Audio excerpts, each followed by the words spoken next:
Officially through the first day of the Republican National Convention, and by my most important measures, things are going pretty well. And I say that because we've been able to maintain safety thanks to all of the partners who've stepped up to make sure that this is a safe convention. And Milwaukee is receiving very positive attention, not just across the United States, but literally around the world. And that's really exciting to me. I've talked to a number of people who have been here, who've walked around the city, gone out into some neighborhoods. Folks were particularly happy about walking along Lake Michigan, going to some of the parks, going up to Bradford Beach, and experiencing Milwaukee that way. I would imagine that County Executive Crowley is pretty proud about that. There were a couple of arrests. One occurred in the afternoon. An individual who was climbing a fence into a restricted area. By the way, this was his second arrest related to the RNC in 2 days for incidents around the convention. A second arrest was in the evening. An individual was blocking traffic and did not move when officers repeatedly asked her to do so. Traffic in the immediate downtown area, it has been slowed, particularly if you're trying to drive into the vehicle restricted area. As people become more accustomed to the restrictions, I suspect that traffic snarls are going to ease. The demonstrations that occurred yesterday, they proceeded without any major problems. The largest gathering on Monday went off very peacefully, and I'm happy to report that. That's the one that began over at Red Arrow Park, immediately to our north here. There was one arrest at the end of the gathering for disorderly conduct. Most importantly, no one was hurt, and there was no significant property damage that was reported as a result of these demonstrations. At the designated demonstration areas and parade route, overall it was a calm day. It was a calm day, it was a peaceful day. There were many registered groups and individuals that actually didn't even show up. It appears only one group actually completed the designated parade route that the city put together. That may have been because they instead chose to go to Red Arrow Park and join the larger group. We don't know that information. There's been a lot of discussion as of late about First Amendment rights as well as Second Amendment rights, and we honor those rights, and of course we'll protect those rights. I want to call attention now to another constitutional right. It's found in Article 2 of the U.S. Constitution, supported by the 12th Amendment, supported by the 24th Amendment, and supported by the 26th Amendment. And that's the right of Americans to vote, to let their voices be heard in our elections, and to vote. I want to express to everyone that voting is extremely important. Many people throughout our history, they've sacrificed a great deal in order for us to have that right, in order for us to be able to cast ballots and vote. In fact, there have been people who have lost their lives in sacrifice for all of us to have the opportunity for people in this country to vote. So it's our right and it's our duty to vote. So if you live in the United States and enjoy the honor and enjoy the privilege of being a citizen in what I believe is the greatest country on earth, then I'm speaking to you. You need to get up, you need to get out, and you need to vote. The election this November is important in setting the country's future direction. And so we must express our preferences. We must get out and vote. Now, we had some pretty big news yesterday at the convention. The formal nomination of the Republican presidential candidate and the naming of the vice presidential candidate on the Republican side, as well as his nomination. Now, there are a lot of questions and certainly a lot of concern. We now have a Republican candidate on the vice presidential side without any executive experience, and a Republican presidential candidate whose executive experience we've already endured over the course of a term. President Joe Biden, Vice President Kamala Harris, they've got my support, and their time in office has been good for Wisconsin, and it's been good for us here in the city of Milwaukee. Their work has boosted our infrastructure, created jobs, stabilized the post-COVID-19 economy, and the Biden-Harris administration's record has been good for Wisconsin. So when you listen to the words from the podium at Pfizer Forum, the podium at the Republican National Convention, be objective. Be objective. What's the spin? What's real? Be informed and be a thoughtful voter. And with that, I'll take a couple questions.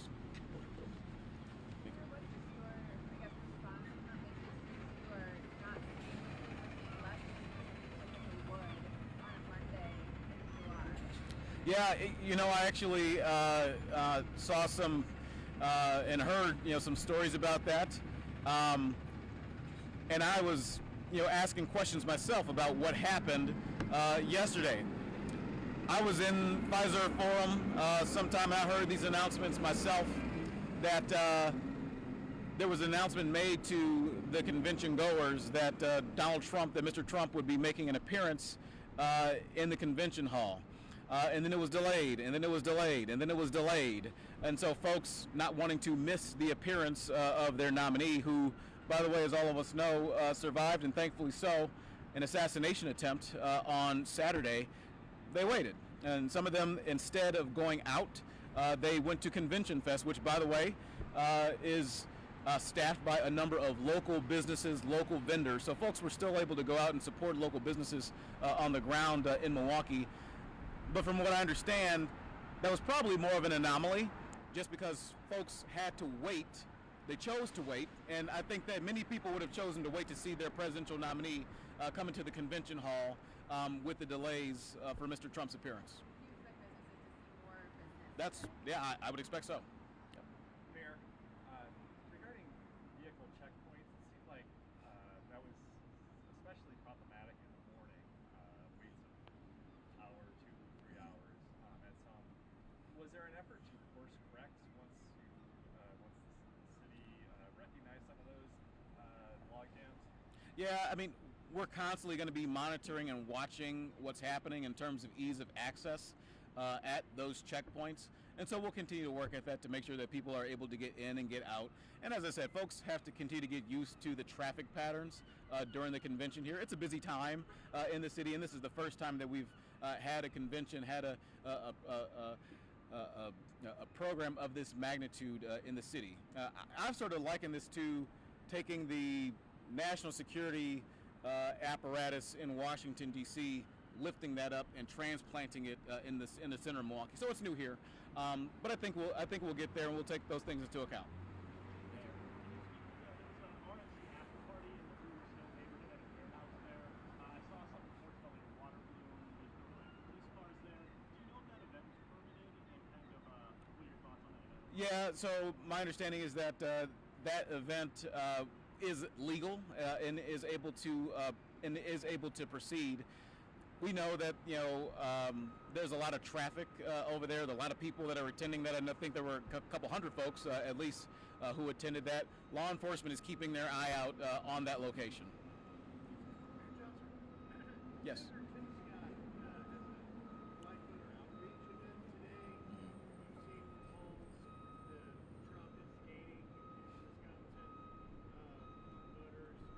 What do you say as a Democrat mayor of Milwaukee to the Scott's outreach to Black voters that it's time for a change in places like Milwaukee to perhaps vote Republicans?